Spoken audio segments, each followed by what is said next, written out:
read 6 books in November and DNF'd one. Let's talk about them. First up, we have my story graph stats. You can see my genres here, but I'm more interested in my tags. So out of the 6 books that I read, 4 of them were queer, 4 of them were written by BIPOC authors, 2 of them were published by either an independent publishing company or an imprint. 2 of them were from the library, 2 of them were from NetGalley or just another ARC, and then 1 of them was a self-published book. First up, we have The Dead Cattail Assassins by P. Djeli Clark. This is a novella, and I went into this book completely blind, just knowing that I had heard good things. And that honestly is what I recommend, because the entire plot just was surprising, and I was shocked at multiple points in the story, which doesn't really happen to me, so I'm not going to tell you anything about it, except for you should go read it. I rated it 4.5 stars.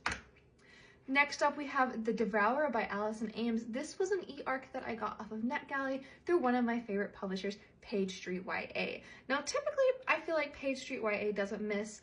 This one was a little bit of a miss for me. Now, it's a YA fantasy, it's got pirates, it's queer normative, we have like a little sapphic undertone going on, but it just wasn't doing it for me. The characters just weren't doing it for me. The plot was interesting enough for me to like continue on, but I did rate this 2.5 stars. Then we have House of Frank, which is so good. So good. This is a bindery published book, which is absolutely amazing. It was such beautiful writing and such a beautiful story about grief and love. The characters were amazing. The writing was amazing, the plot was amazing, everything was amazing. I sobbed at the end. I love this book. 5 stars, no notes, absolutely perfection. I also listened to the audiobook version of Nettle and Bone by Kingfisher this month, and I really enjoyed it. This is a fantasy book. I loved the characters, I loved the storyline. The only thing that kind of I got hung up on is that a lot of the backstory is told through a very long flashback, and Kingfisher almost lost me during that flashback. I felt it went on a little too long, so I rated this one 4.75 stars because I just couldn't get over that. Next, we have A Constellation of Minor Bears by Ferguson. This is a lit fit book, and I'm typically not a lit fit girly. It's a YA lit fit book, it's queer, it's about body positivity, it's about indigenous stories, and I really wanted to give this book a try. Did it blow me away?